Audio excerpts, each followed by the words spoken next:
Hello, good afternoon. I hope all of you can hear me. Can Yes. anyone? Yeah, Yes. Yes. All right. Thank you. Thank you Recording so in much. progress. All right. Good afternoon, ladies and gentlemen, fellow colleagues and students. My name is Jenny. Welcome to Saito University College Global Classroom Series, whereby we bring to you unparalleled learning spectrum just to share with all of you. So we have speakers from around the world, and today we have a very special guest with us all the way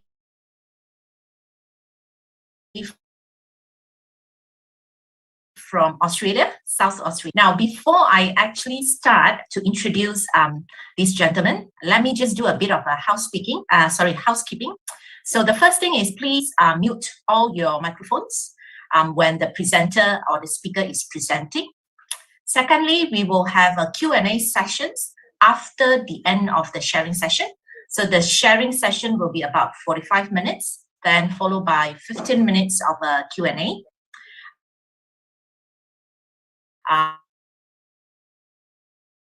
At the end, I will have a Google form, and I hope that all of you will be able to fill up the Google form just for us to serve you better. Yeah. All right. So again, today we are very honored to have a very distinguished speakers from South Australia. So let me give a bit of an introduction. So Mr. Slade Peel has a very strong and diverse background and skills and experience in cybersecurity,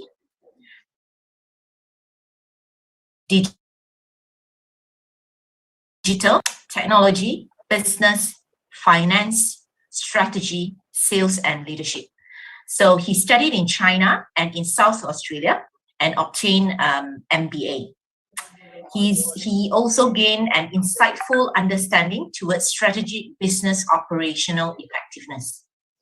As a director at Deloitte, he led the Australian government digital transformation project, a multi-million-dollar project enabling 100 businesses around Australia to become more digitally sophisticated. Currently, he is working for Palo Alto Networks as a channel business manager across Australia.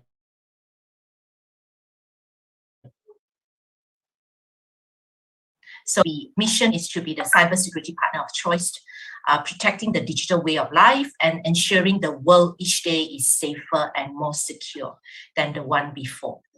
So let us give a warm welcome to Mr. Slade Peel, all the way from Australia, down under. Mr. Slade, over to you. Thank you very much, Jenny. That's extremely kind of you, and nice to meet you all. So today I'll be presenting on digital engagement in business, and feel free if you would like to change your reactions. So perhaps we'll get things kicked off.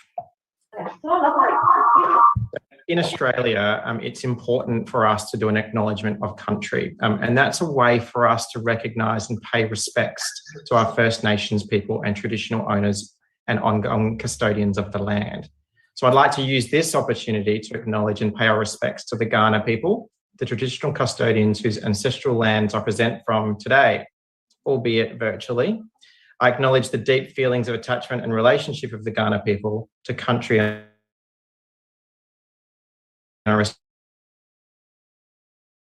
the value of that connection to the land and cultural beliefs. So you'll see on the map here, we're from the most southern part of Australia, being from South Australia. So today, this is what I'll be taking you through. So effectively the why of digital. So my story, some digital insights, digital tools, how you can leverage your digital brand, digital business benefits, what aspects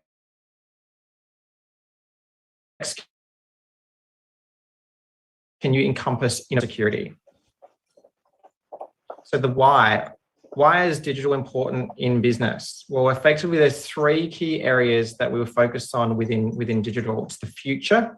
So digital is changing. It's forever changing the way that each of us is living our lives.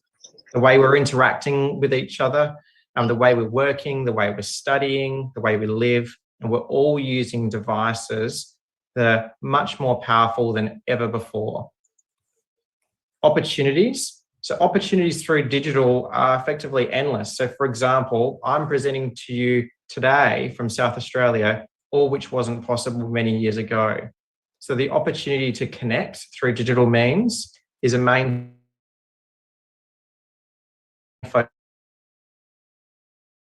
focus of to have to be relevant if you're not connected digitally. So your competition is, and if you're not, you'll just simply. So my story, to give you a little bit of insight, as Jenny alluded to earlier, I'm currently working for Palo Alto Networks. So my role there is a channel business manager. So Palo Alto Networks is the leading cybersecurity company in the world. They're quite a large company. At Deloitte, so I was a director of digital and innovation. And at Datacom, my role there was as a strategic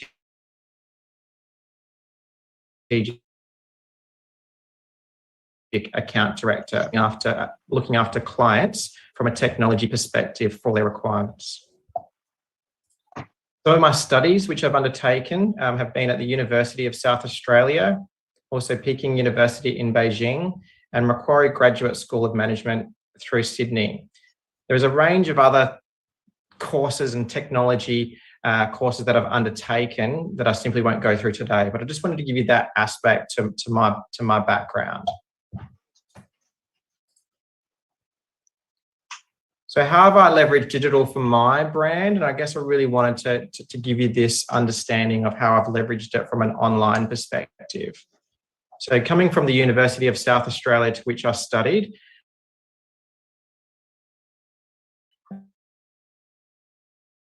they actually have an MBA, to which I feature on their website. That has also gone to many different social platforms through the university, through Facebook, Instagram, Twitter, and LinkedIn. So there's been multiple people reach out to me that effectively I wouldn't have known if I wasn't promoted at the university through the face of the MBA. So that's allowed me to build connections and extend my network, to which I wouldn't have had that network previously. And ultimately, that's led to the opportunity to present to you today. What I really wanted to go through first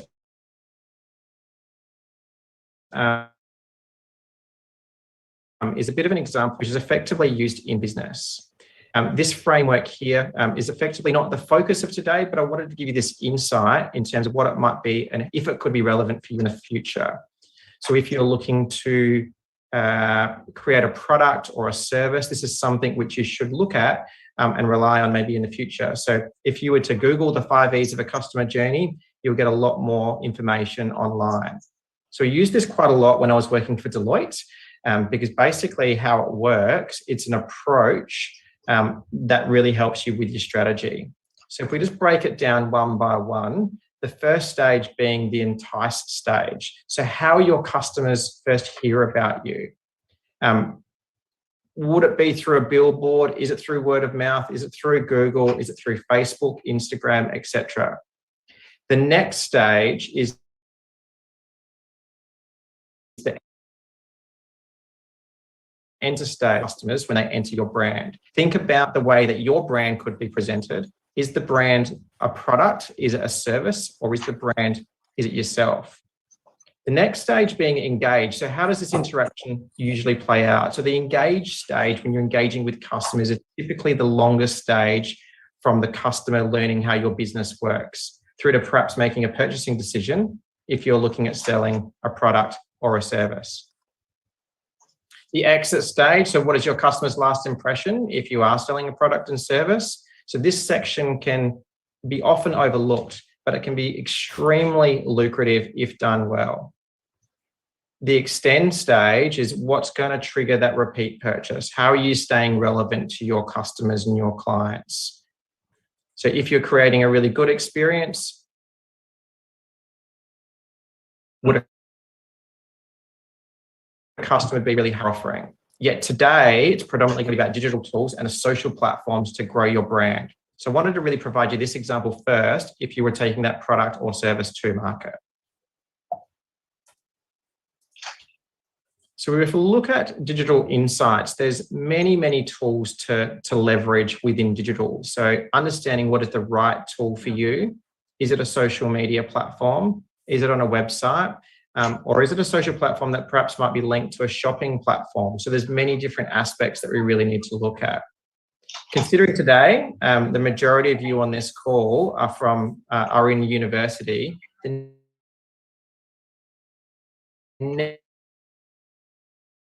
next logical step. So how can we really leverage this current opportunity of where you're at today to build your own digital brand? So digital is extremely important. It's the future. It's allowing you to create a competitive advantage if used and done in the right way. It'll attract more customers, more business opportunities, or into today's context, more career opportunities.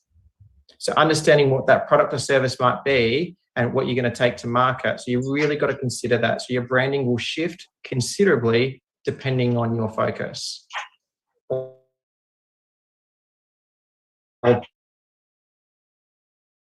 Perhaps it's your own brand. Perhaps go into some of the social platforms.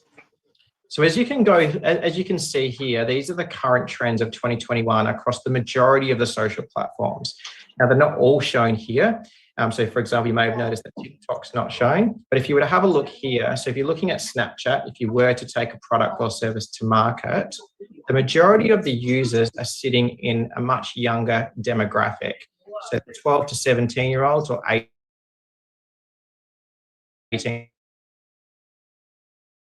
to 24-year-olds, that platform is in that age demographic. If you're creating a product or service and taking that to market and it perhaps wasn't age appropriate, you really want to consider what's the right platform.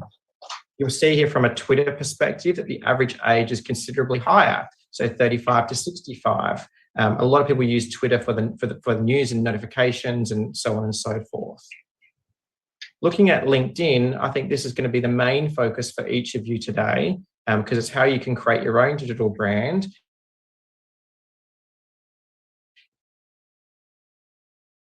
and how you perhaps might. So 40 million people use LinkedIn to search for jobs. If we were to have a look at Facebook, that's got 1.6 billion users visit Facebook every day.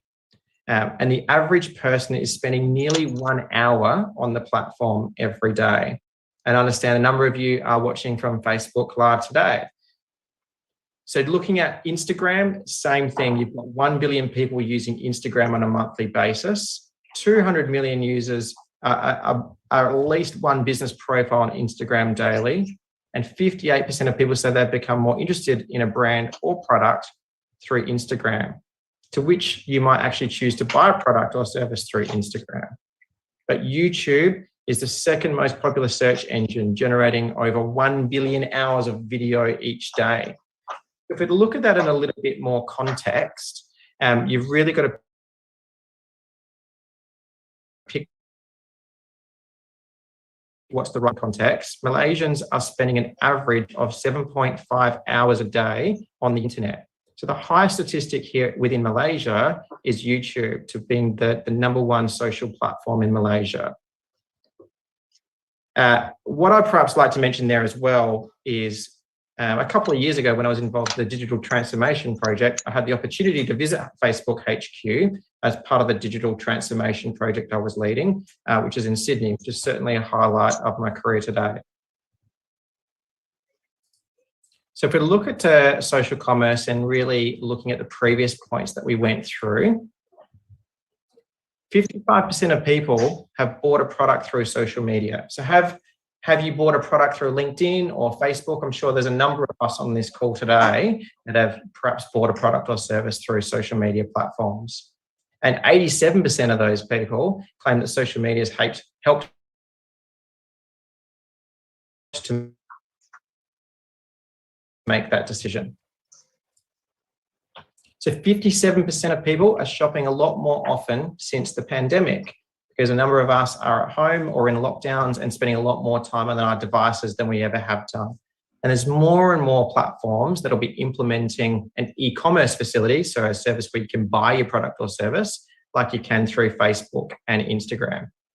So if we were to rewind a number of years ago, traditionally these products or service would have been marketed to through traditional newspaper, etc. But it's obviously shifted considerably since all the social platforms have come about. So video, which is the most active social media platform in Malaysia, this will provide you some further insight. So four times the amount of people prefer watching YouTube than non-video social platforms. So just come to think of it, when you're looking at making a purchasing decision, 68% of people watch YouTube before they're looking to buy a product or service. So if you're looking at buying a new TV,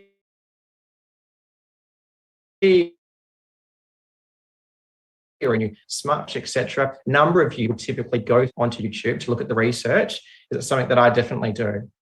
It's something that you also might do to perhaps advance your career. So you might want to leverage YouTube for looking at aspects of your career and look up interview tips as an example, or do research on the company that you'd like to work for. There's a lot more statistics that are shown on screen here. So if we just look at each one individually, 84% of people bought a company's product after seeing one of their videos. 52% of people prefer information videos between 3 to 6 minutes, so not too long.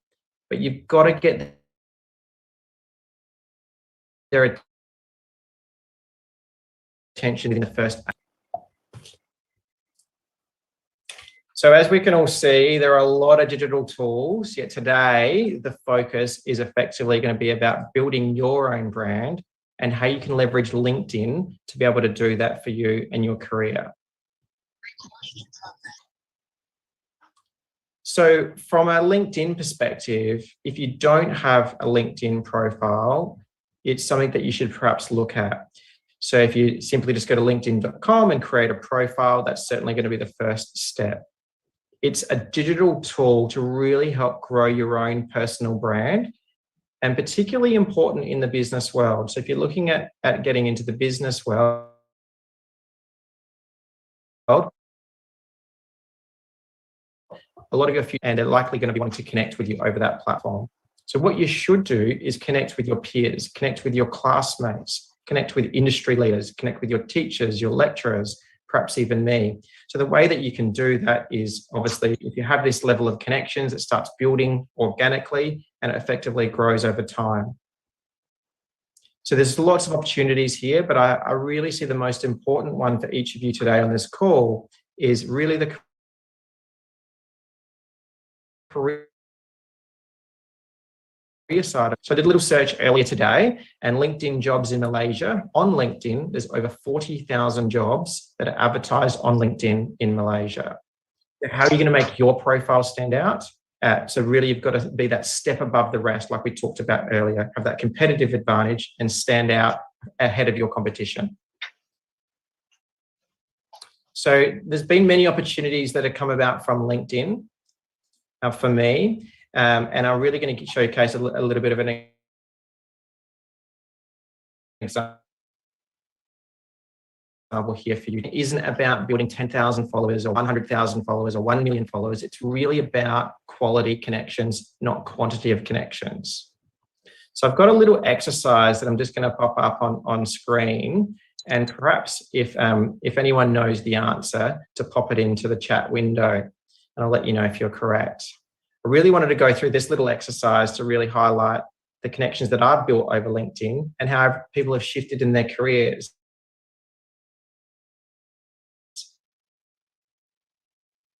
And perhaps companies that weren't connected with them over LinkedIn. So more than likely, a number of us are going to be working in a career for a job that doesn't exist today at some point tomorrow. So if we just have a look at the first logo that comes up on screen, does anyone know the brand? If you do know the brand, enter up into the chat window.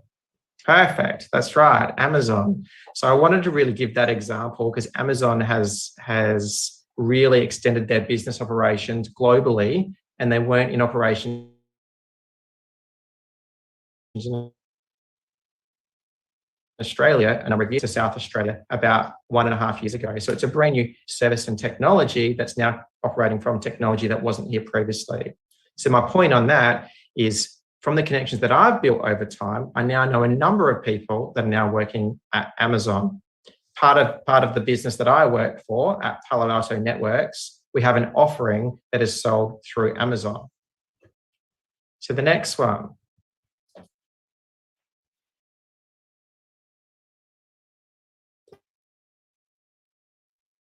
Does anyone know this? If you do, enter it into the chat. Maybe it's a little bit more tricky than the last one, or perhaps the future ones. So no contenders. Well, the answer is EY. So there you go, Eric, well done. So I used to work for Deloitte. So now a lot of my previous colleagues are working for other consulting firms like EY or PwC or KPMG.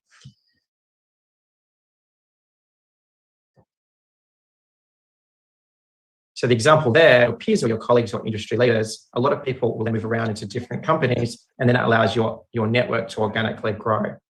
The next one.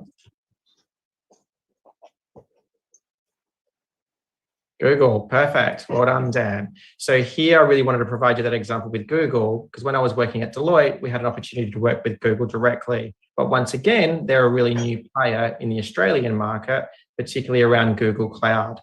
So just another example.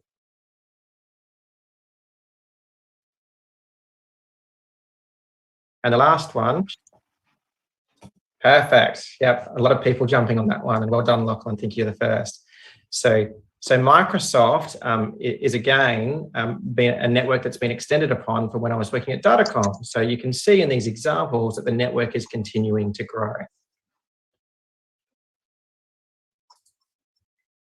So here across your profile on LinkedIn, it really gives you some tips of how you perhaps should leverage the platform. So it's really important to use hashtags. So when I'm using LinkedIn and I'm putting up a relevant post that might be perhaps in cyber or cybersecurity or business, I want to make sure that I'm putting in the relevant hashtag.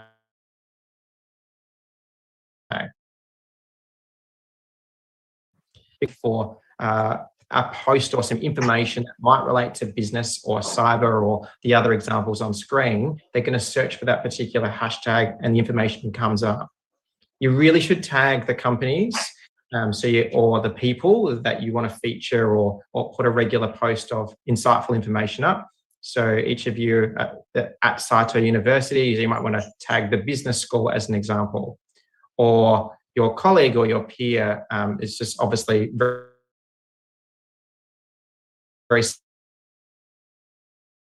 simple to be able to use. There's a little bit, it's okay to use it. It makes the post a little bit more engaging and a little bit more youthful in terms of the post, and gets, what I find, a higher level of engagement. So you're going to make sure your profile is kept up to date. That's really important from a career perspective. So if I'm looking for a future leader to come work for the business that I work for, I'm going to be searching on particular keywords. So do you have the word digital in your post, or cyber or technology or business? So if I'm searching for those keywords, you want to make sure. Do you have a picture? Make sure it's a professional picture. Make sure your post, when you're putting up a post, make sure it's engaging. I'll give you some examples on those shortly. And it's okay to mix personal with business. And you really should turn your notifications on, because you really don't know who's going to connect with you from LinkedIn. So I really want to give you a couple of example posts here, which are both made on the same day, but it will really showcase the level of engagement that you would receive a particular post. So the first post is with Lachlan, who I've been working with, who's a student at University of South Australia. I believe he's online today, so thanks for joining, Lachlan. The first post here is a post that I put up online very recently. So you'll see here from what I've mentioned in the post, it's about what I've been talking about in the previous section. You've got the hashtag section. I've tagged Lachlan in the post. I've used relevant emojis. I've tagged the University of South Australia,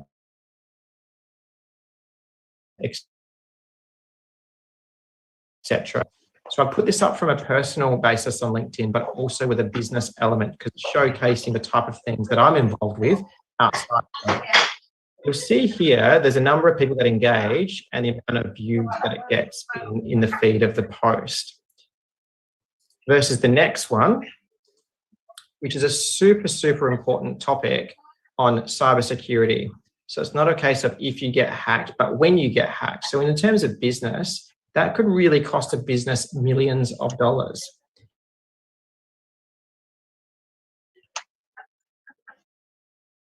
because there's no real in that post, it's not getting the same level of engagement.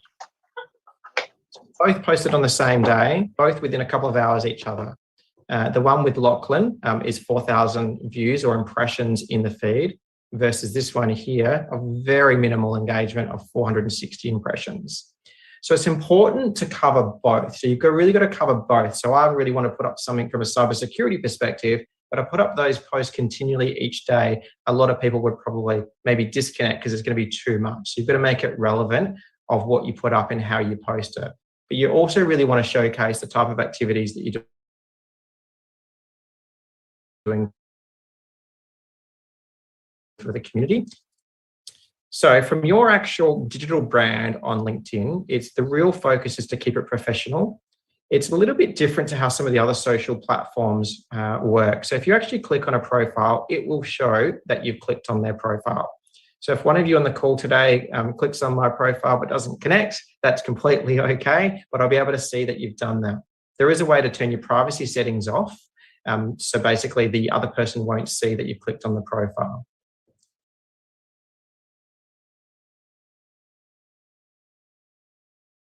You really don't want to be awkward comments on LinkedIn. You really should avoid those, but it's still important to have an opinion.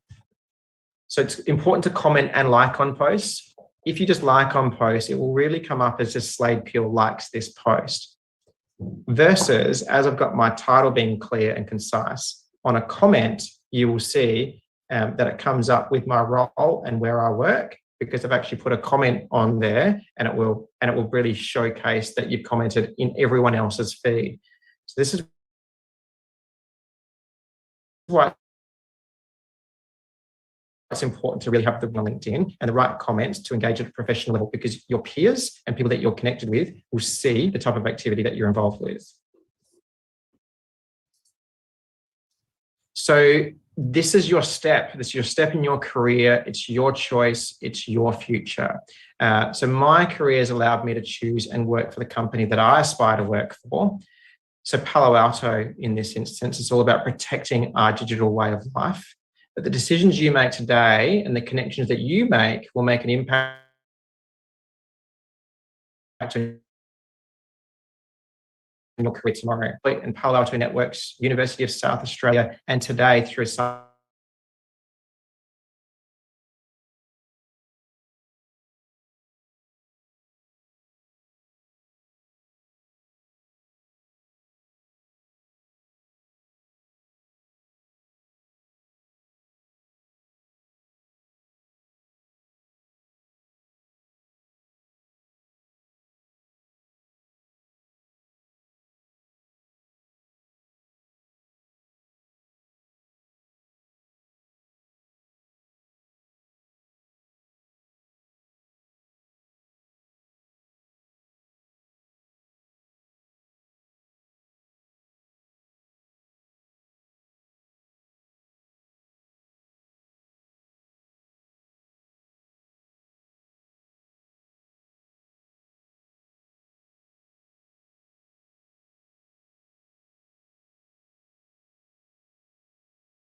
go through each of these today in the essence of timing, but really we've got 10 types of innovation in business. So at Deloitte, we would use the double and 10 types of innovation. So by all means, you perhaps want to note that one down and Google it, because it really gives you some thoughtful insight into the innovation approaches.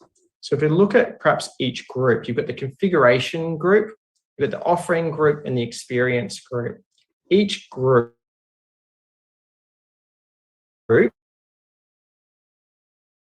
really has a different innovating within business. So you can really use these 10 types of innovation to help your innovation efforts in many different ways. It can be a diagnostic tool, perhaps, to assess how you're approaching innovation. It can help you analyze your competitive environment, or it maybe can reveal some gaps and some things that you perhaps could do to think differently and have a different market approach. So the configuration stage, these types of innovation are real focused on the innermost workings of a business and its business systems. So perhaps if we just look at wage, so that's more about how you're going to connect with others to create that value within the different types of innovation. So leveraging all the examples that I've gone through today across social media and LinkedIn, etc., we're really today in a hyper-connected world. So no company or no person should really have to do anything alone with the way that we're connected. So if we look at the offering stage next, these types of innovation are really focused on an enterprise core production, product or service.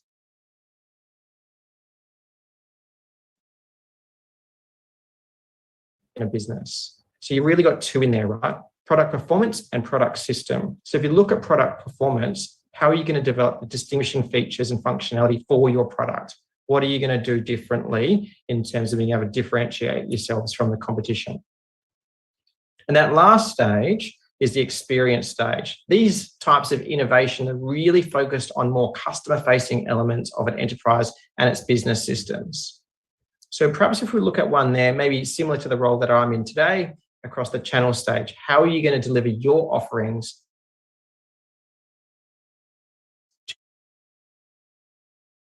to your customers, and strategy are you going to take? So the role that I'm in a channel-based role, and it's all about working with business partners. So at Palo Alto Networks, we don't sell our products direct. It's all through channel partners or the business community. So cybersecurity, super important aspect for your business. So it's really important because it's really going to allow you to protect your organization from cyber threats. So technology can be used for good, yet it also can be used for bad. So in these particular examples, you've got to make sure that you don't have a vulnerable network. You've got to have complex passwords. You use multi-factor authentication, etc. Breaches, so these are becoming more and more common every day. So earlier in the year, I'm not sure if you may be aware, but Malaysian Airlines had a data security incident through one of their third-party IT service providers. So that was only announced in 2021. Yet the breach had occurred at some time during the period between 2010 and 2019. This was unknown for many, many years, and some companies are ordered to pay ransom due to having a vulnerable network.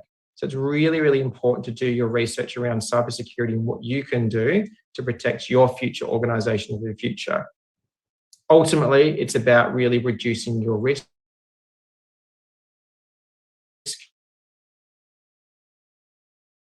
And on that note, we really can open up the floor for any questions.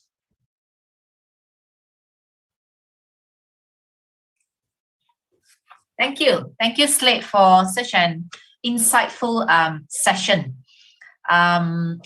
So now we are actually opening up to anyone. The participants you can actually put your questions in the chat box, or you can actually ask the question to Slade yourself. So please feel free.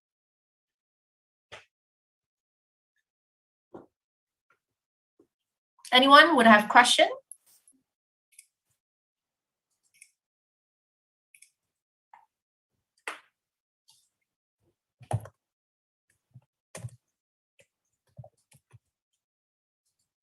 Feel free if there's any particular questions that you'd like to ask, or perhaps anything that might be relevant in terms of what you could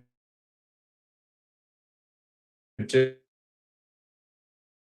within your business opportunities for the future.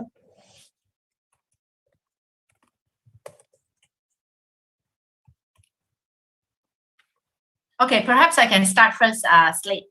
Sure. All right. Okay, based on your experience, right, in terms of the digital engagement, let's say, for example, with customers, do you prefer the engagement via the social platforms, or do you still think that, the face-to-face will be better? Considering I know the COVID situation and nowadays, but how different do you think these two approaches are? And do you still think that the physical engagement are still relevant nowadays? Yeah, good question. So I think there definitely has to be a combination of both. So if I use the example in the role that I'm in today, customers and partners really need to be aware of our product and service. So the easiest way to be able to do that is really through getting our products or service on our website, on LinkedIn, or through relevant social platforms. That takes us back to the point of what's the right social platform. So we're not promoting our product or service on Snapchat or TikTok because it's just not completely relevant. But you really got to pick what's the best platform for your product or service. And it's typically, if you're not sure, you can really trial it and see, and you can get analytics based on the results. The face-to-face side of things allows you to build trust and relationship and rapport at a personal level, which is still very, very important. So I've got a number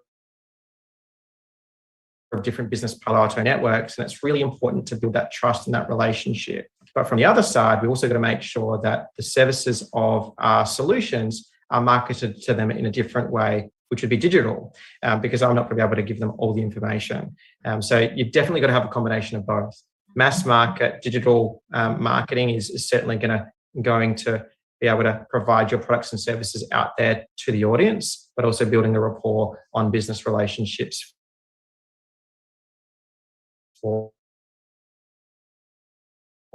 significant. Another question stemming from that was that, because this COVID-19 has actually thrown us apart, into a new normal and all this. So how important do you think that we still need a physical store? For example, because of all this COVID-19, a lot of shops, they have closed down and all this. So a lot of people, a lot of businesses have moved to the digital platform. That's right. Moving forward to the post-pandemic, how do you foresee? Do we still need the physical store, or people will still go back to the online? Good question. And I was actually going to go through that today, but I didn't think I was going to have enough time, but I'm certainly happy to ask it. So we really maybe use these examples. When I was working at Deloitte, we worked with 100 businesses across Australia about increasing their level of digital engagement. So you look at, if I've got one store based in South Australia, my market and audience is only my market and audience in South Australia, people that live relatively close that can come into my store. However, if you're online in a digital way, that allows for customers globally to buy your products and services. So we would engage with digital marketing agencies to make sure that they would target the product or service relative to the audience that is out there. So depending on your product or service that you're really wanting to sell, if we use an example of perhaps shoes as an example,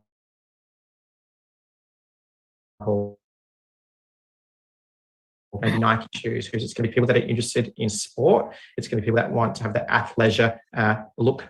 It's going to be people that have a certain amount of money that can afford to buy those shoes. So when you do the dynamics in the background across Facebook, Snapchat, Instagram, etc., they're going to be probably your main platforms. And then you do age demographic. Is it male? Is it female? What's the type of shoe that we're promoting? Is it a male shoe? Well, then we'll be able to market specifically to males that might be 20 to 40 or 15 to 25. It gives you a lot of tools and analytics in the background to be able to perform that. So in elements, you'll need both, but in other elements, hence, what's the point of if it doesn't allow an opportunity to purchase those items globally? Okay, that's a good one. Yeah, correct. It's really tricky, right? Because you look at Apple, they still have physical stores. We've only got one in South Australia. Do I need to go to the Apple store to perhaps buy the new iPhone, or can I conduct my research online, look at the YouTube reviews, etc., and then just that product that offers the best price online from the retailer? So, but people also like to go to the store, have feel the product, test the product, because if you buy the product and you don't like the product,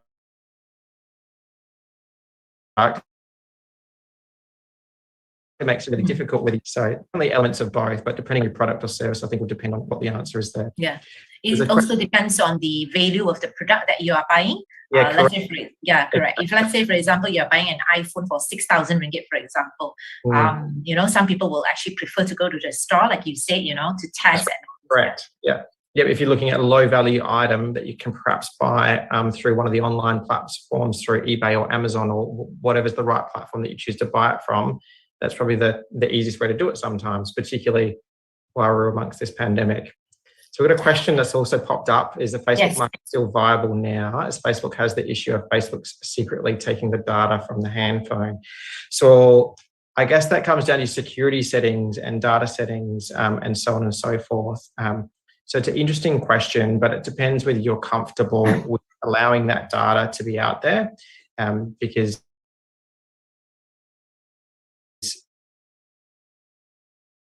if it's not Facebook, probably someone else will be.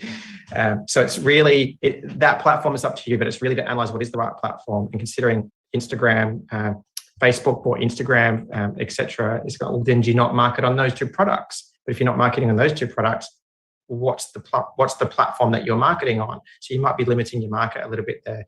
If you don't want to use it for personal reasons, that could be up to you, but you also might want to use that for business reasons. The demographics of Facebook have shifted quite a lot as well.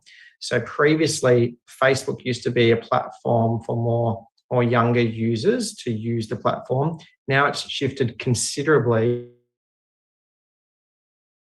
to now using that platform.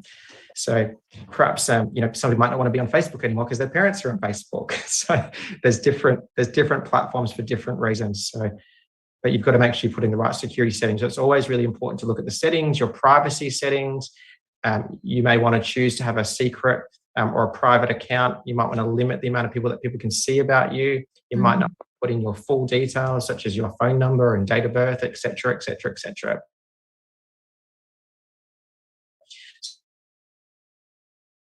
So that decision's on. Hopefully that answers your question okay. How does Palo Alto works? I mean, in terms of the cyber security and all this, I know you guys are actually working more towards the corporate, but are there any kind of services that you can provide to individuals and so forth? Not at a consumer level, but it's certainly from a business level. So a lot of our customers are particular enterprise or university or what have you. So we're all about protecting the network or the device, etc., to ensure you've got the right level of protection on your network or device so you don't get hacked at the end of the day. So we've got automated tools, we've got automated seamless reports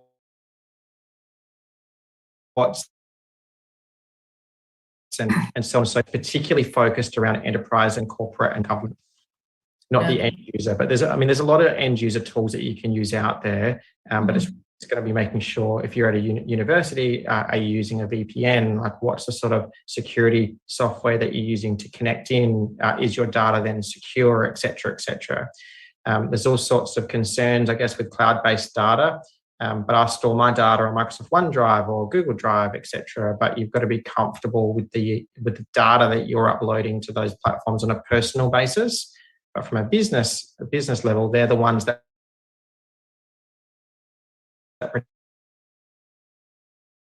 protect you. Actually, you have that level of protection within your business environment. Okay.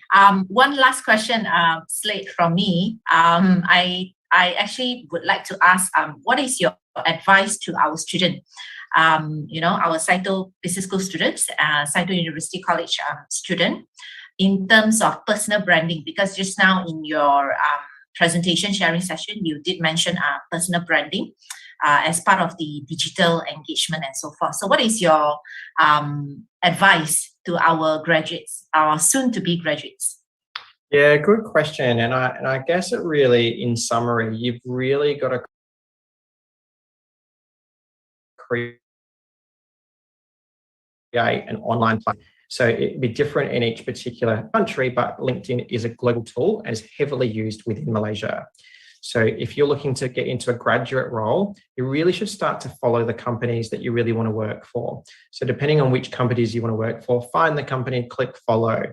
Find people that work there and connect with them, because they're the ones that are typically going to put up a post of job adverts or opportunities or advice. So when you use the example from Deloitte, we would do graduate inductions, we would do internships. But how would you find out about that if you weren't connected in a digital world?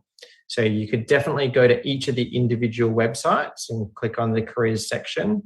You could look on LinkedIn, you could connect with relevant peers. That's where it's super important, from the points I raised earlier, making sure that your profile is professional. You've got a photo, you've got a description, you've got the relevant information. Put up a post of what could be relevant.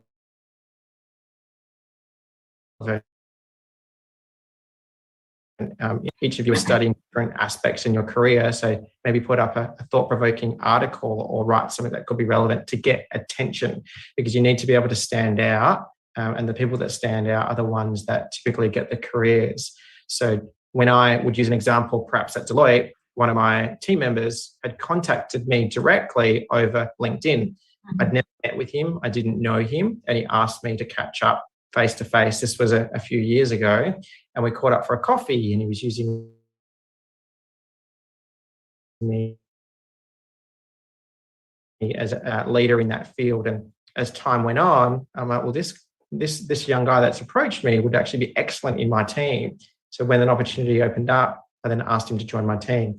So there's examples like that where you can build these relationships in an online way, but it really should be focused around LinkedIn for your careers. Okay, thank you. I think there's one last question in the chat box. The question: how can algorithms help us to engage with our target customers in our posts in social media? So really what I would suggest there is making sure your marketing techniques to target the right audience. So depending on what your product or service will then depend on how you really want to focus those marketing techniques. So for example, Google has a tool called Google Garage. Facebook's got one called Facebook for Business, which operate and have a number of videos to showcase how it would be appropriate for you to market your product or service to those particular users. I like your hashtag on algorithms there. But you really, in terms of the age demographics, what your product or service is, who you're going to be targeting it to, and then perhaps using the right digital tools to allow you to do that. Without knowing what that is, it will be difficult to answer, but it would be across one of the platforms. But I would look up digital marketing techniques across social platforms and find out what information you can get. But all of the platforms will offer training online, to which you should really have a look at if you've got a product or service. Now, I just want to finish off with this one here. If you do have LinkedIn and it's an app on your phone, the QR code will work. That's my address there if you did want to connect with me. So, but that's up to you. It really just gives you it might be the first stage to actually start to build out your career across your global network. Thank you so much. Thank you, participants, and thank you, Slade, for this wonderful session. Before we actually end the session, can we have a group photo, please? Can all of you please on your camera so that we can actually take a group? Hi, Jason. Hi, Siobhan. Hello, guys.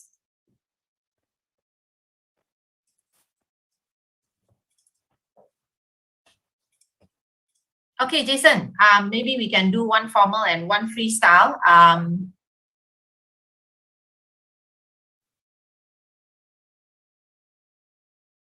Okay. Slade, can you switch off the sharing so that everyone will be in? Yep. Okay, great.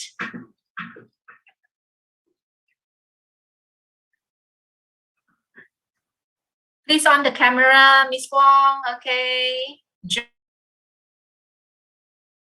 John, Shawa.